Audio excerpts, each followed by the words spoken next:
sejam bem-vindos a mais um programa Direito Unifil aqui na UTV. Eu sou o professor Danilo Delarco e nós vamos começar uma série de programas de um tema super novo e que você certamente deve estar curioso para entender, sobre a nova lei do superendividamento. Você sabe o que é superendividamento? Eu, mais ou menos. Mas enfim, quem está aqui com a gente para ficar esses programas, para esclarecer vários pontos dessa nova lei, o que é superendividamento, as condições, quem está superendividado, o que pode ser feito, né? Quem é considerado superendividado. Quem está aqui com a gente é o professor Dr. Anderson Azevedo. Ele é professor do curso de Direito da Unifil, é advogado e agora doutor, né? Finalmente, parabéns, né? Muito obrigado, Danilo. Doutor mesmo.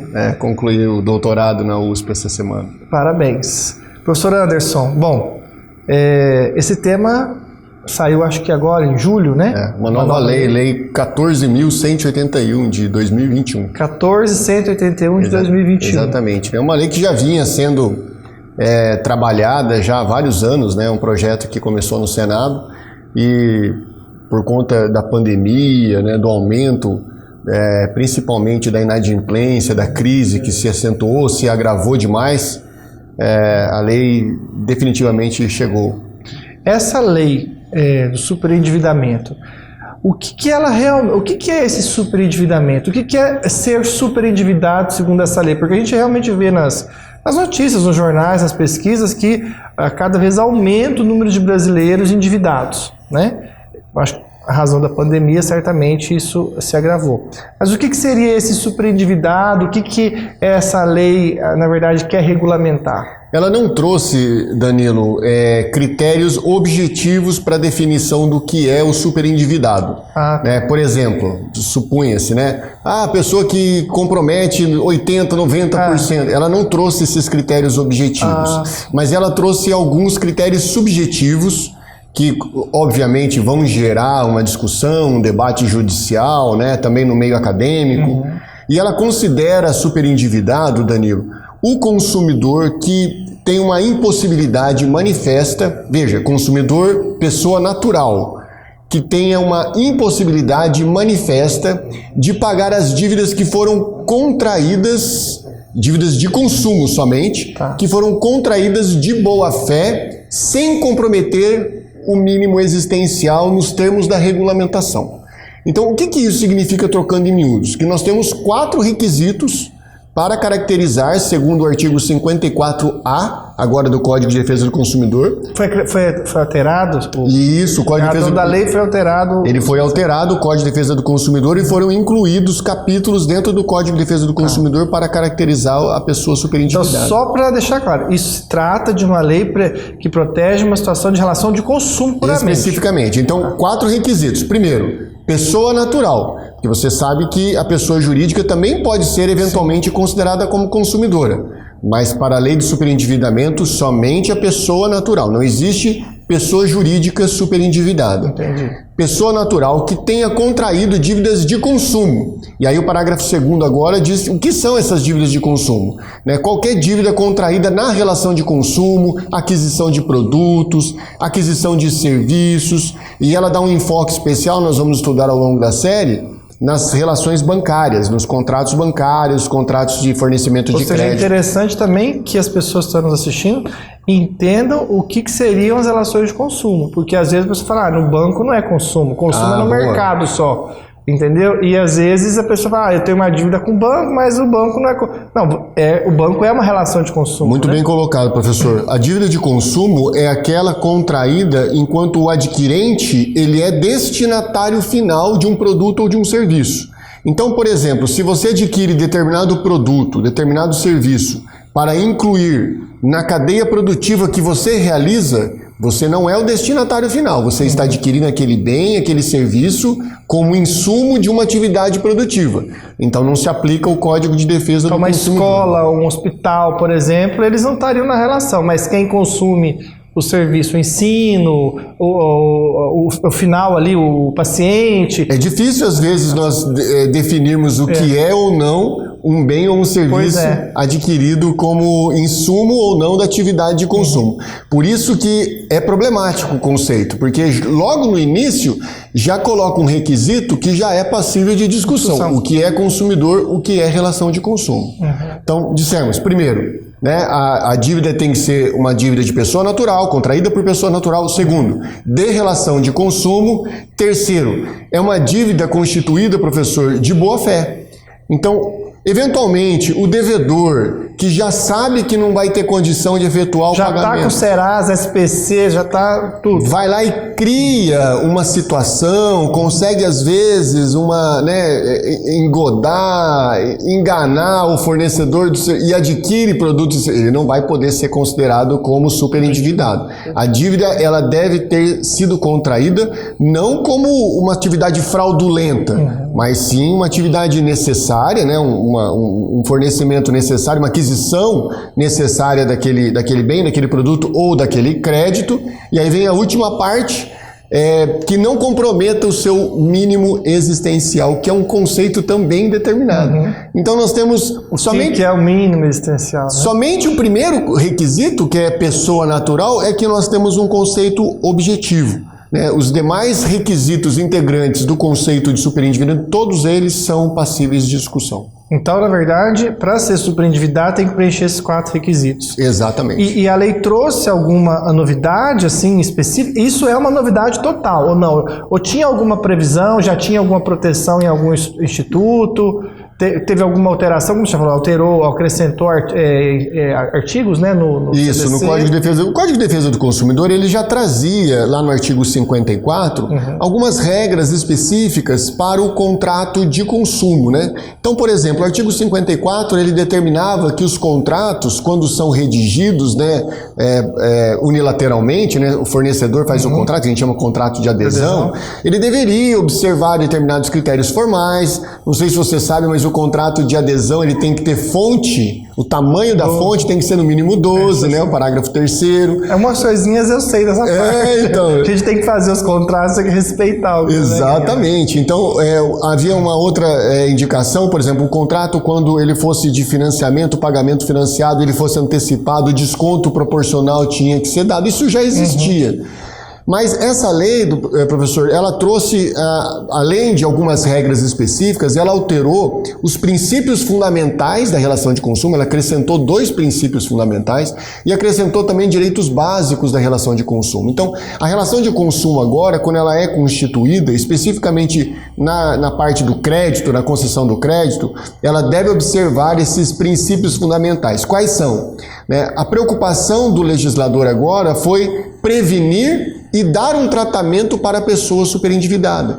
Então, o advogado, o promotor, o juiz, né, e o próprio fornecedor, quando ele for instituir essa relação, ele precisa atentar que existe agora um conjunto legislativo muito mais protetivo da pessoa que está adquirindo o crédito. E é importante que os fornecedores que trabalham com crédito, e aqui não são apenas os bancos, a gente vai trabalhar depois aí com as questões do financiamento de produtos e serviços, eles estejam atentos a essa nova legislação, que ela é muito importante e muito protetiva. Vou te interromper, nós chegamos no intervalo, é rapidinho, voa o tempo aqui, a gente nem vê o tempo passar, não sai, daí a gente volta já falando mais sobre a nova lei do superendividamento.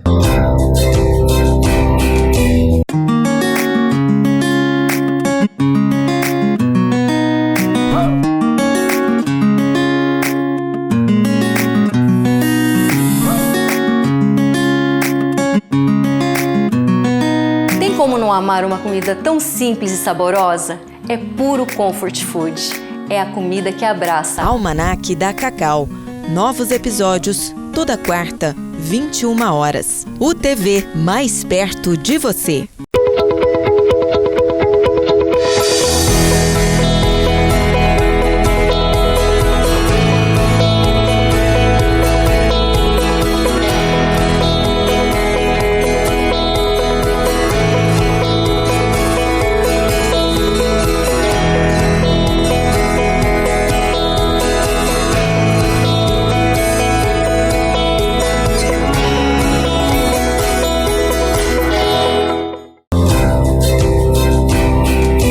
nós estamos discutindo a nova lei do superendividamento. Quem está aqui com a gente é o professor Dr. Anderson Azevedo, professor de Direito da Unifil, advogado.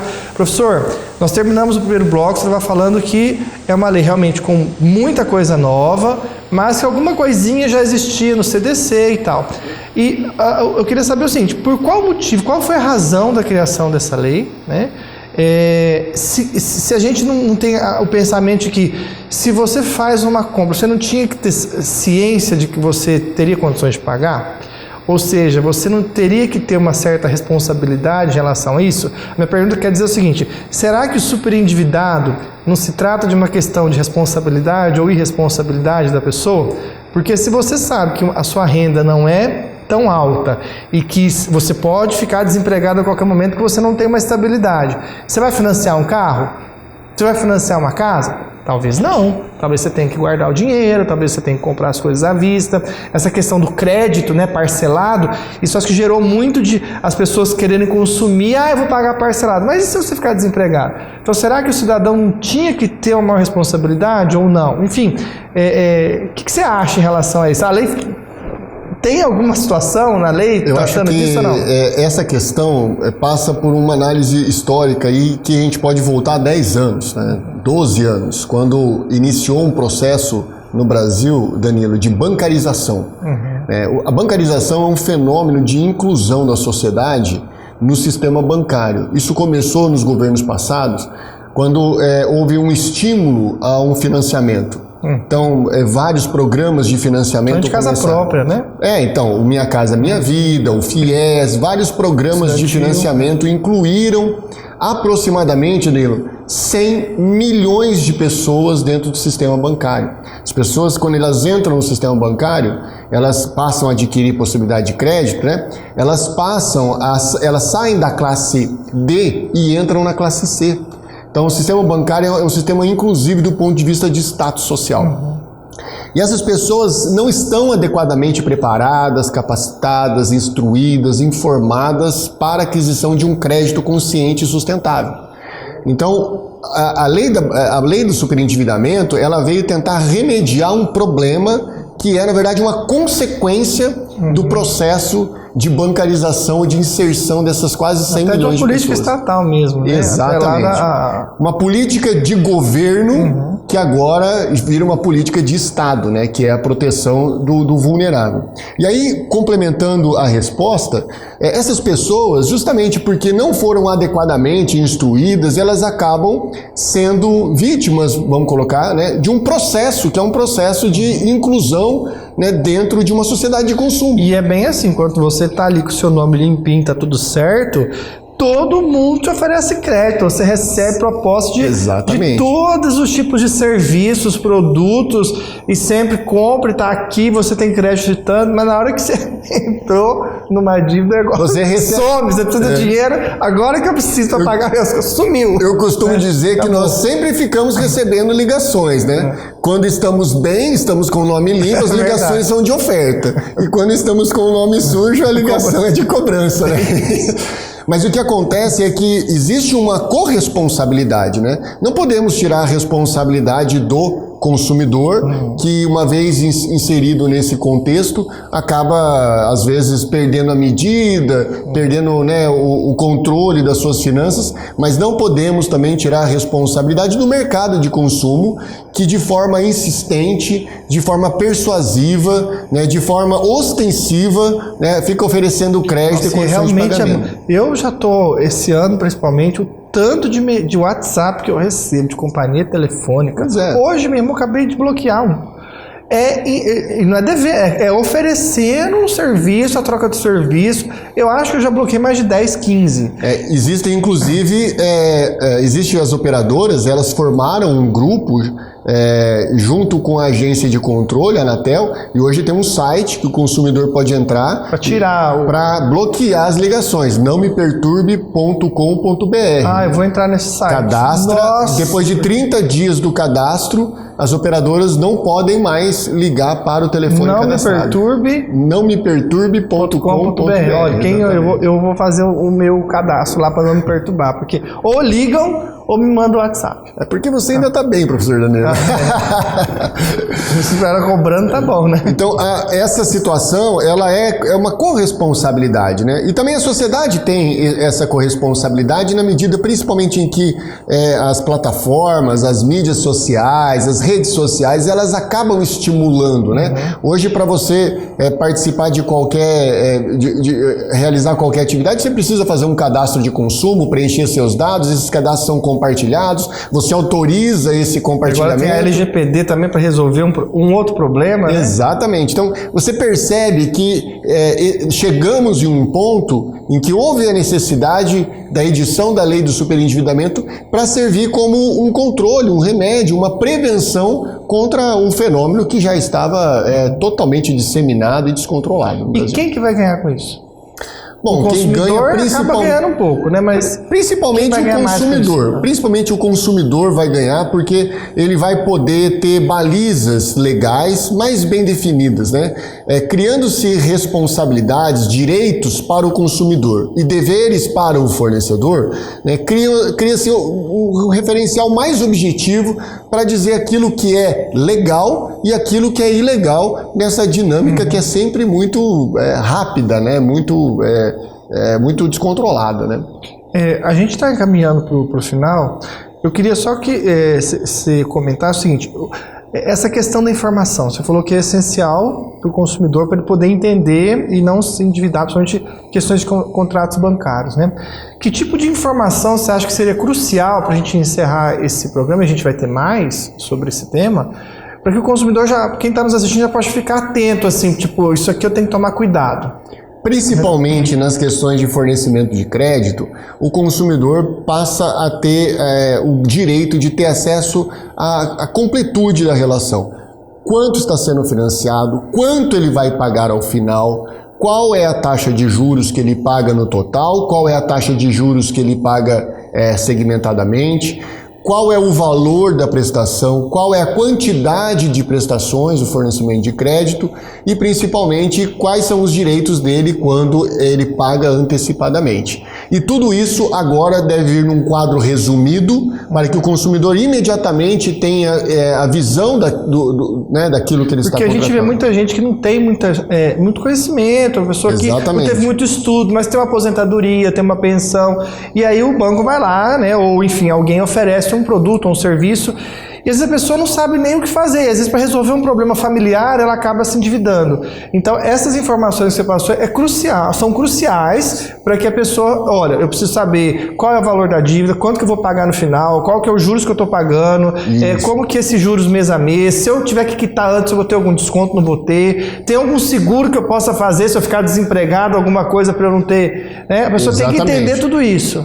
Tem que entender tudo isso, essa linguagem tem que ser uma linguagem clara, porque quando a gente fala de contratos de financiamento, a linguagem técnica ela serve para esconder isso, passa a ser responsabilidade do fornecedor comprovar que deu todas essas informações e, muito importante, Danilo, o fornecedor agora, principalmente de crédito, tem que disponibilizar um contrato físico para o consumidor. O consumidor tem que ter direito a ter acesso a um documento físico, no papel. Não é só a assinatura dele digital, assinatura no celular, assinatura eletrônica. O ideal até que se disponibilizasse antes para ele ler e depois falar, agora eu vou assinar. É dever dele disponibilizar antes. É uma disponibilização prévia de todas as condições de contratação, de forma adequada, ostensiva, de forma perceptível para o consumidor, para que ele possa conhecer exatamente as condições de contratação. Ótimo. Então, você que está nos assistindo, vai fazer algum financiamento, vai fazer algum contrato,